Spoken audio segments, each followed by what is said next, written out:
Welcome back, hockey fans, to another exciting episode of the Penalty Box with your host, Kalal Oakman. And tonight's episode number 2 of Season 2, we're breaking down what has happened during the week, opening week of the VHL Season number 4. And I gotta tell you, as one hockey fan to another, this has been one wild week. I mean, you have upsets, you have dominance, you have teams showing why they should be contenders, and you have other teams ended up showing that, hey, they got a lot of work to do. It is a long season. By no means is it over. So don't get upset if your team is not doing that great. There's still room for correction. There's still room for improvement. So don't get down in the dumps and start asking for your owner's head or your GM's head or whatever. Fans, bear with me. It is a marathon, not a sprint. Teams may have won the battle, but the war is far from over. We'll break down the current standings and other stuff. News, we have a couple other news issues, possibly some rule infractions. You know how much I love rule infractions. Like I love a bullet to the head. And other stuff. And on top of that, we have our very first interview. That's right. Special guest coming up after this quick short break. Don't go away. We'll be right back.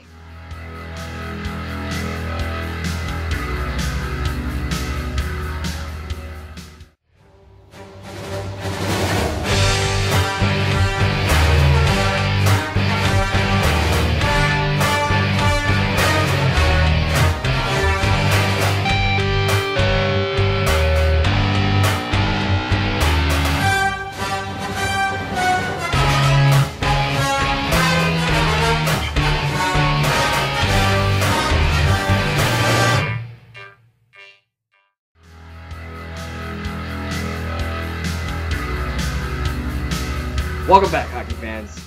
Now, as I said in the opening segment, we have a lot of stuff to cover in tonight's episode. It's been almost a whole week, and teams are starting to jockey for position. It's like they're in full playoff swing, and it's only week 1. I love it. It is becoming to be great hockey out there. Some teams are on the rise, some teams are on the decline, other teams are scratching their head going, where the hell did we go wrong? But don't worry, like I said in the opening segment, there's a lot of hockey left to be played. It is a marathon, not a sprint. So if your team is down in the gutter right now, there is still a chance for that team to reclaim itself, fix itself, start its incline, its ascension through the ranks, and possibly make the playoffs. Anything's possible in the VHL, so don't be a hater. As for the standings, let me break them down. Well, I'm going to start with the Beasts in the East, because quite frankly, the West is no longer the best, and you'll see why. So far, as of now, through Wednesday, with 2 games remaining on the schedule, the Beasts in the East are as follows. The New York Islanders are walking all over the competition with a record of 7-0. These guys are hot. They're on fire, and so far, no one's beat them. On their heels is Boston at 6-1. Boss's Bosses, Eagle Eye Foley and company, and of course you can't forget the Hanson brothers. These guys are out for blood. They got the red mist. On their heels in the Southeast Division, winning by a game, is Tampa Bay at 6-1. In 4th place, it's that stupid Darth Goonberg, or whatever the fuck his name is. His Carolina Hurricanes, I call them the Cardiac Canes, because until last night, they couldn't win a game in regulation. They had to go to overtime. They're at 5-1. In 5th, you have Buffalo at 5-2. You have Toronto, who finally showed up and started playing like their high-paid salaries command, are 4-2-1. Yes, Nash is 1-1 so far. We'll get more on Nash later. He's an overpaid bag of pucks, in my opinion. And you can quote me on that. Pittsburgh, the defending Stanley Cup champs, they're 4-3. Still in the playoff hunt. Still in a tough division. They got shocked last night. We'll more on that in a minute. Florida is 4-3, also coming from the Southeast. On the outside looking in currently, this is only week 1, you have the New Jersey Devils. With Gano and company, Devil Wears Prada has put together a pretty solid lineup. They're 3-3-1. Ottawa is 3-3-1. The New York Rangers have been trying to tell the whole league that last year was a fucking fluke, and they're trying to come out of the cellar. They're doing a pretty good job. They've won more games than they won last year at this time. They're 3-4. The Atlanta Thrashers are 3-4, scratching their heads going, what the hell's going wrong? Bon Karma's trying to get his guys motivated to get those guys back into the win column, and so far they've put up 3 victories and 4 losses. They're on the upside. Philadelphia Flyers, after getting their ass smacked by the freaking defending Stanley Cup champs, the Pittsburgh Penguins, are 2-4-1.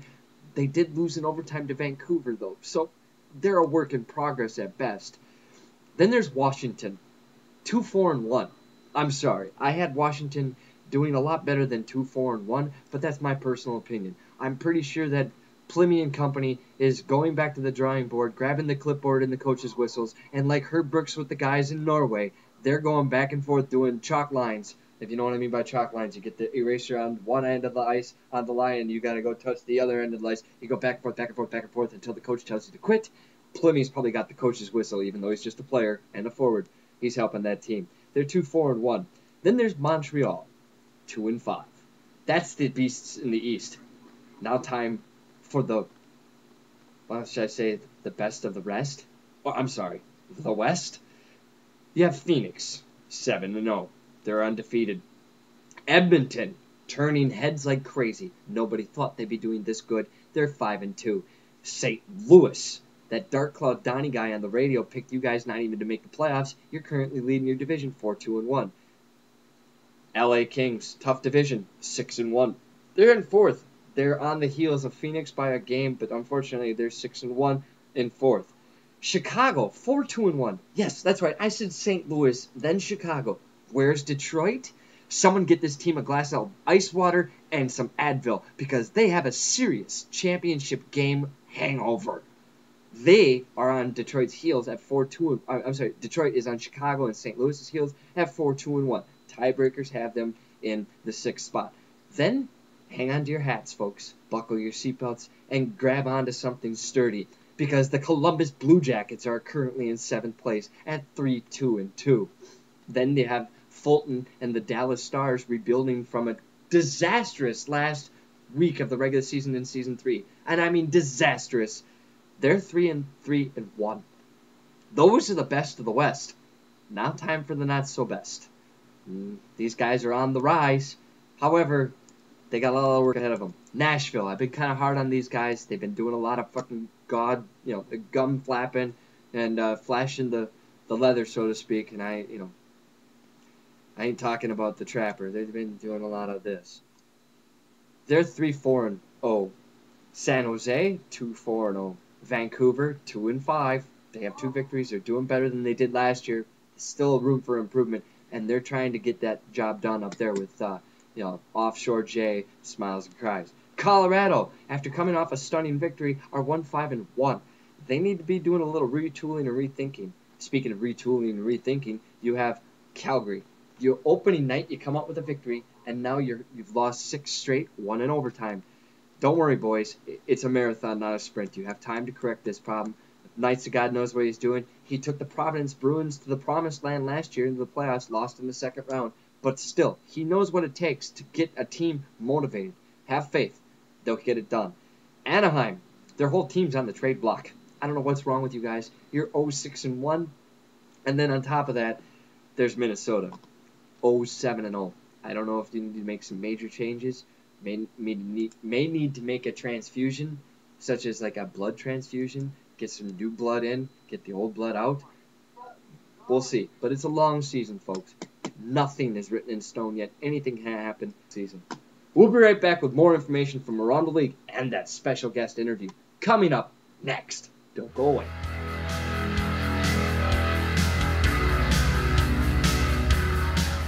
Welcome back. Now, as you're all waiting to find out who the special guest is, via satellite from Raleigh, North Carolina, the owner of the Carolina Hurricanes, the Cardiac Canes as I call them, Darth Forsberg. Darth, you with us on the line? Take a walk. Yeah. Let you know. Thanks for having me on the show. Excellent. Darth, you seem kind of busy. Excuse me. Hold on 1 second. I'm sorry. Hello.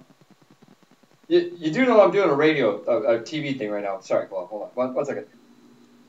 Darth, I wanted to ask you, coming off that victory last night against Pittsburgh, your team was able to bounce back from that 7-1 loss you suffered against the Islanders.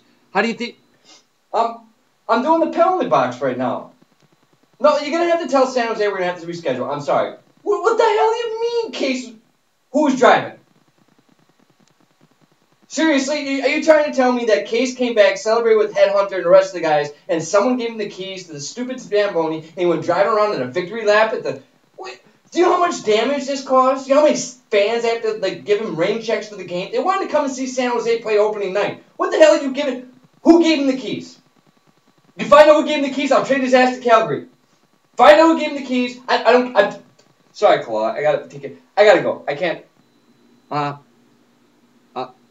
I'm sorry, ladies and gentlemen. It seems that we have lost connection with Darth Forsberg. I wanted to get his opinions on how his team did against the Pittsburgh Penguins and bouncing back from that bitter loss that they suffered against the Islanders. But it sounds like he has some issues within the arena, and he had to go take care of some stuff. So, speaking of the devil, my producer just came up and showed me that we just got another special delivery to the Penalty Box studio here.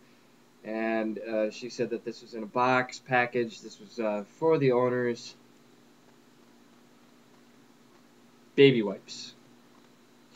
On the note, it says, "Who's the bitch now?" Okay. We're going to look into this to find out who the mystery person is that keeps sending us stuff for the owners.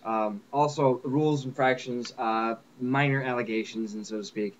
2 players have been found to be allegedly over the games played amount. They have 4 games played, 1 from San Jose, 1 from Calgary. According to League Daddy officials, they are currently working with League Arena officials to find out exactly what the hell happened and how the hell these players have 4 games played. Possible suspensions could be handed out. We don't know. Which brings me to the other aspect of the show. I know you guys hate it when I talk about it, but I have to do it. So I'm not going to talk about it. I'm just going to show you. Look. You see this? This is for the owners. Flashcards.